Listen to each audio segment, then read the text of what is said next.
Buenos días, estamos aquí con la profesora titular de Derecho Mercantil, Esther Hernández Sainz, es profesora en la Facultad de Derecho de la Universidad de Zaragoza y una querida compañera. Ella forma parte del grupo de investigación Legmibio, ha trabajado mucho en Derecho de Sociedades.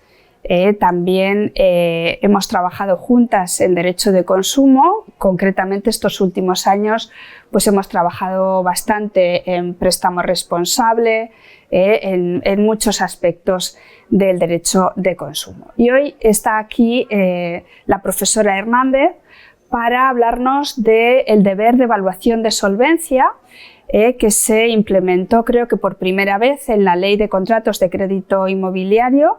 Quizás estoy equivocada, sí.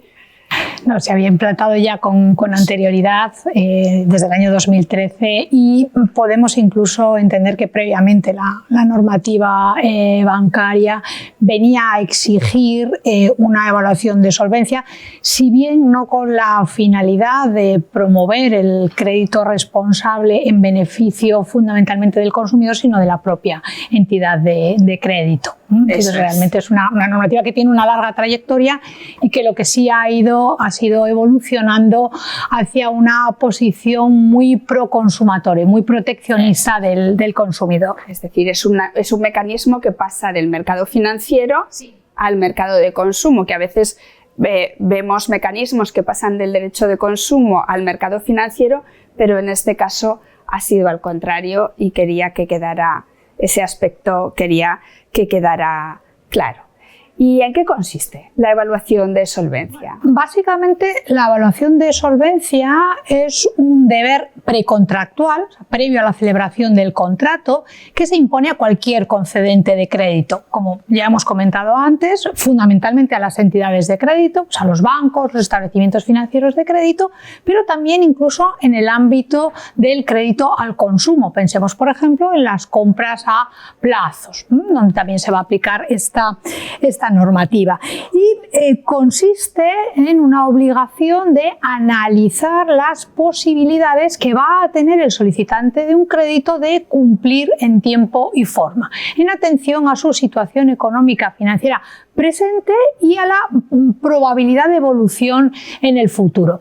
Y todo ello con un objetivo a día de hoy fundamental, que es proteger al propio consumidor del sobreendeudamiento. De alguna manera, protegerle incluso de sí mismo, de que no sea capaz de prever cuáles son los costes que le va a acarrear ese préstamo que quiere contratar. Indudablemente, este es también un mecanismo que protege al propio concedente de crédito, especialmente si este es una entidad de crédito, porque una concesión irresponsable de crédito, y lo vimos en la crisis de 2008, puede llevar a una severa crisis bancaria que incluso perjudicaría a la economía en general. Por lo tanto, es uno de los pilares que sostiene hoy la institución del crédito, la concesión responsable, a través de la evaluación de solvencia y de otros mecanismos que no vamos a exponer aquí.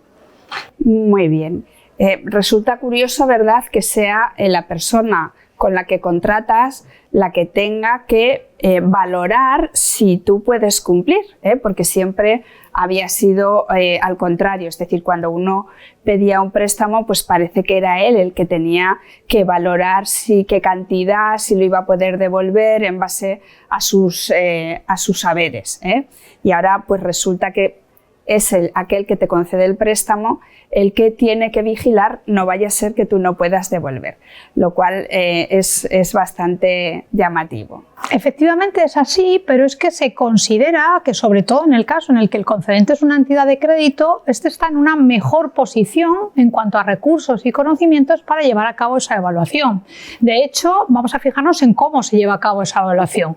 Fundamentalmente, el concedente del crédito debe pedir información a quien lo solicita, pues sobre sus ingresos, sobre sus activos financieros, sobre la posible evolución futura de esos ingresos. Bueno, pues a lo mejor es una persona que tiene un salario elevado, pero puede que se vaya a jubilar pronto y entonces vaya a tener una jubilación por un importe inferior al salario que está percibiendo en la actualidad. Y con todos esos datos, la entidad de crédito debe valorar la solvencia y además debe recurrir, en el caso de las entidades de crédito, de manera obligatoria a la CIRBE, a la Central de Información de Riesgos del Banco de España, para conocer si esa persona pues, ya tiene concertados otros préstamos que puedan comprometer en conjunto su solvencia, e incluso es posible también que solicite información a ficheros privados de solvencia.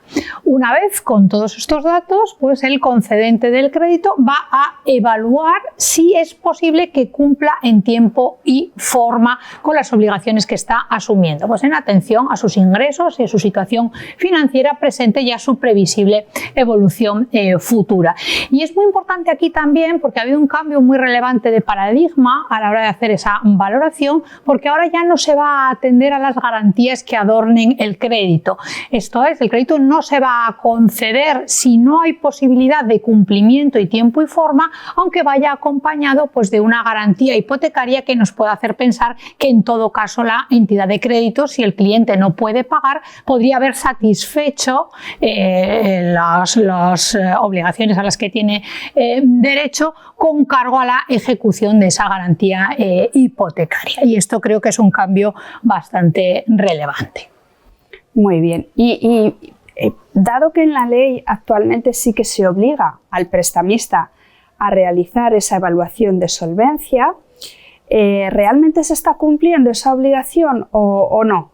Bueno, hay que decir que en principio no disponemos de una fuente fiable de datos que nos pueda dar una seguridad total en lo que afirmamos, pero sí vemos los datos dispersos que hemos podido consultar y atendemos también a las resoluciones de los tribunales, a las distintas sentencias. La impresión general es que en el caso del crédito inmobiliario, del crédito hipotecario, es una obligación que se cumple, porque además ahí contamos con la garantía de la intervención notarial en la operación, que va también a controlar todos los aspectos de la fase precontractual, y que en cambio lo que parece haber es un incumplimiento reiterado en los supuestos pues, de microcréditos, créditos rápidos, créditos revolventes, estos casos de si lo necesita le prestamos 400 euros, pulse este botón y ya los tiene. Pues ahí es evidente que no están haciendo una evaluación de solvencia. Y también a la vista de las sentencias que existen se observa que fundamentalmente hay mayores incumplimientos en entidades que no forman parte del sistema financiero. O sea, con carácter general, pues los bancos, los establecimientos financieros de crédito suelen cumplir, otro tipo de prestamistas no cumplen tanto. Esa es la impresión general, pero como digo, no hay datos certeros o fiables que podamos ofrecer aquí. Muy bien. Y cuando se evalúa la solvencia del potencial prestatario, evidentemente, si la solvencia resulta positiva, no hay ningún problema, van a conceder el préstamo. Pero ¿qué es lo que ocurre cuando la solvencia del prestatario es negativa?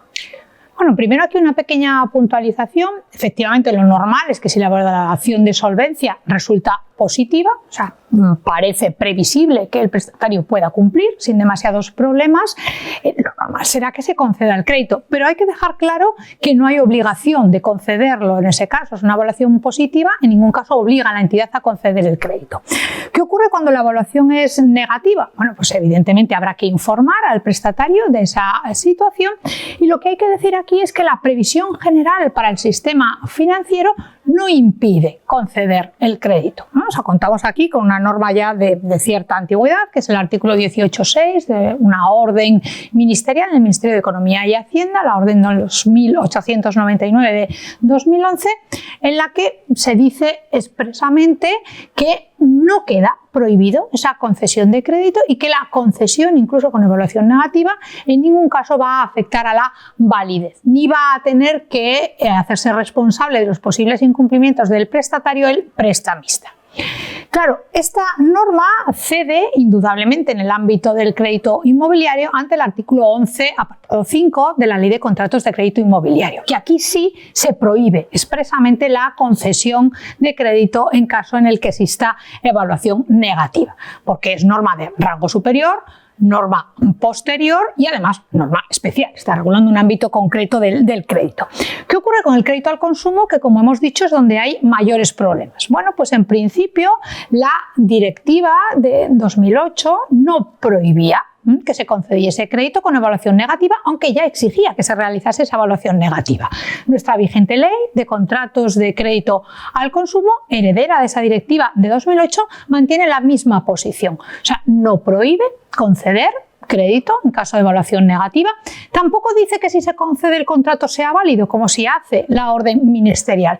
Pero lo que hay que tener en cuenta es que se ha producido una importante modificación a nivel de la Unión Europea, porque ahora contamos con una nueva directiva de contratos de crédito al consumo, la de 2023, que aquí ya adopta la misma posición que la directiva de contratos de crédito inmobiliario y ahora sí prohíbe expresamente la concesión de crédito con evaluación negativa. Indudablemente, cuando esa directiva se transponga, habrá que transponer esa norma.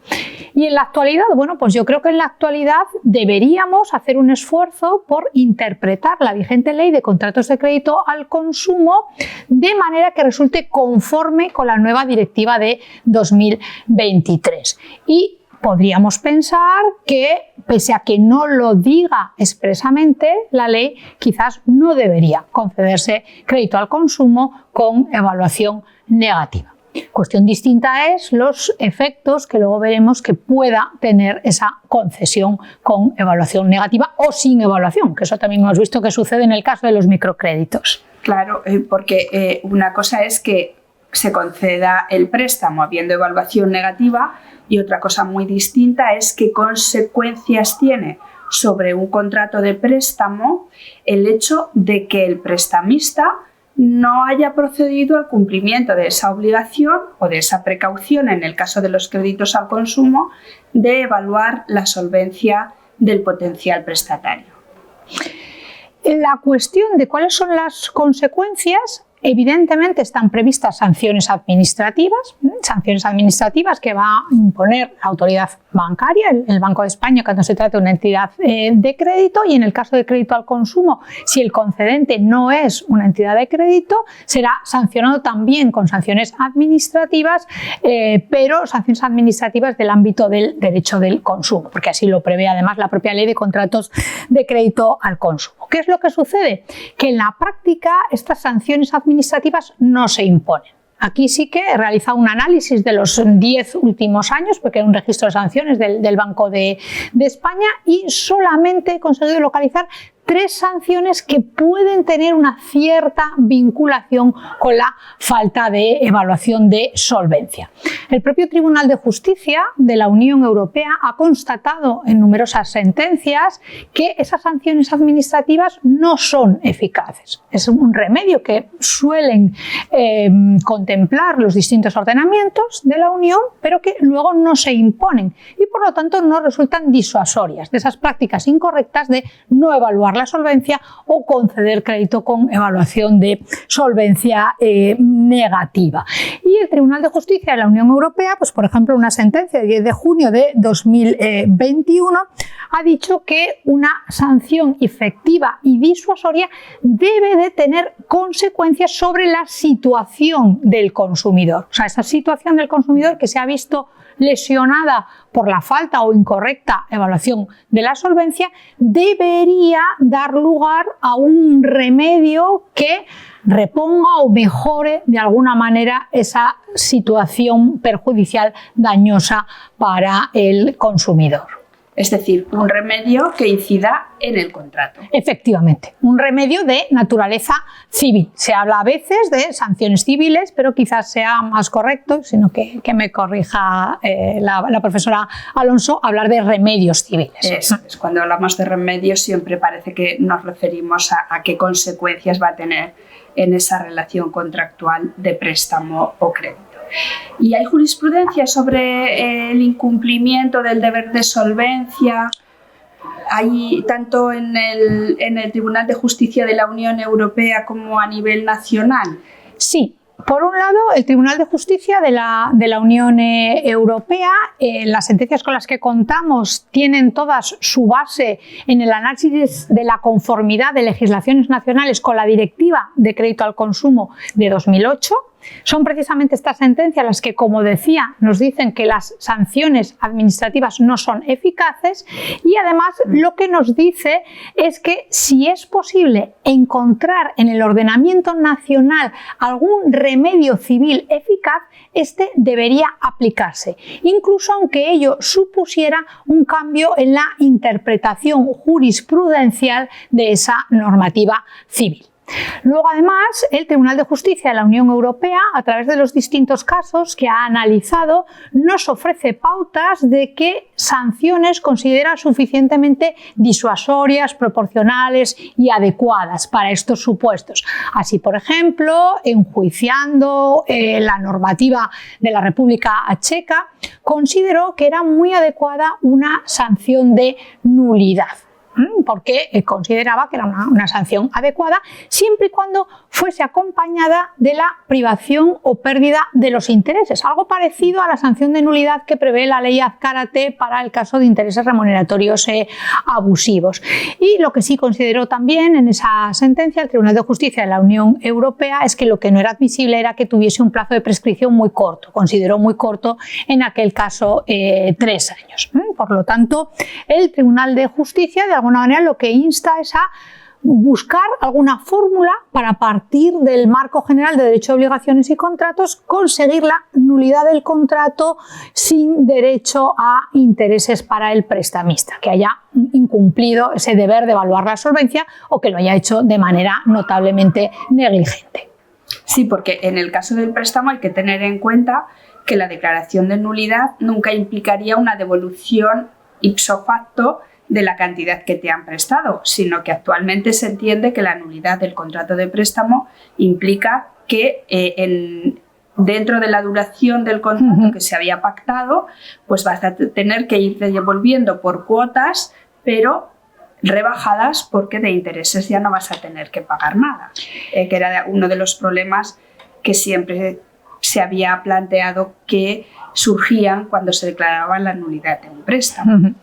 Efectivamente. Y en cuanto a la jurisprudencia española que me preguntabas, bueno, no hay propiamente jurisprudencia sobre los efectos de la falta o de la deficiente evaluación de solvencia, porque no hay sentencias del Tribunal Supremo, por lo menos que yo sepa hasta ahora. Pero sí que ha habido 2 vías por las que se ha intentado decretar la nulidad de contratos de crédito al consumo. Por un lado, algunos juzgados de primera instancia, ante procedimientos monitorios, se plantea un procedimiento monitorio por el que el prestamista reclama al prestatario la devolución de las cuotas impagadas. Y algunos jueces de primera instancia lo que han hecho ha sido considerar que el contrato era nulo porque no se había acreditado que se había evaluado la solvencia y por lo tanto no han admitido esa demanda de juicio monitorio. El problema: todas estas resoluciones de inadmisión se han apelado y en segunda instancia lo que han dicho las audiencias provinciales, por ejemplo, de Granada o de Barcelona, es que un debate sobre la nulidad del contrato solamente puede producirse en un proceso plenario.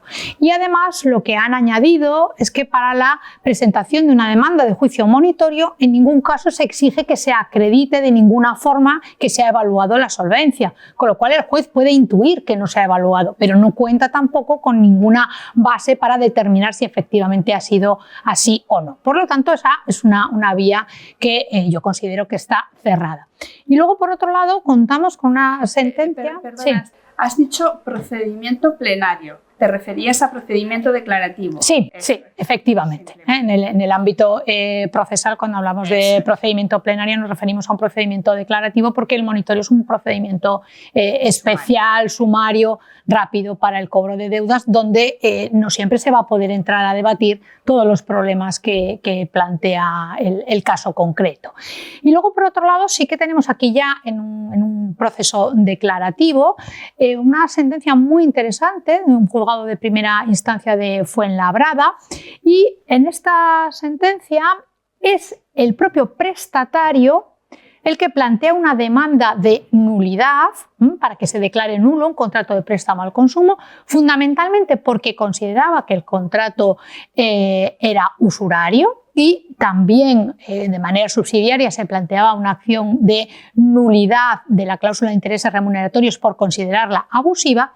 Pero en esta sentencia el juez también hace un análisis de oficio de la posible nulidad por falta de evaluación de la solvencia del prestatario. A la vista de toda la documentación presentada, el juez llega a la conclusión de que no se evaluó la sentencia y el propio juez no se evaluó, la solvencia, y el propio juez lo que se plantea es qué remedios cabe aplicar ante esa falta de evaluación de solvencia para cumplir con ese mandato del Tribunal de Justicia de la Unión Europea que insta a buscar un remedio posible. Entonces, él se plantea desde considerar que puede haber un incumplimiento contractual, que puede haber una responsabilidad por daños, pero llega a la conclusión de que quizás la mejor solución es plantear la nulidad del contrato con base en la propia Ley de Contratos de Crédito al Consumo, que establece que serán nulos aquellos contratos que contravengan las disposiciones de esa ley. Entonces estima que debe aplicarse o interpretarse ese precepto de la misma manera en la que se interpreta el artículo 6 del Código Civil, que lo que regula es la nulidad de un contrato por ser contrario a la ley. Claro, el problema que tenemos aquí es si estamos ante una infracción normativa con entidad suficiente como para que pueda declararse la nulidad del contrato. ¿Qué dice el juez al respecto? Bueno, que en aquellos supuestos en que la propia ley prohíbe conceder crédito con evaluación negativa, que es lo que sucede en la Ley de Contratos de Crédito Inmobiliario, sí que cabe decretar la nulidad del contrato. Porque a ese contrato le falta un requisito que el juez considera esencial para poder ser válido, y es que previamente se haya evaluado la solvencia.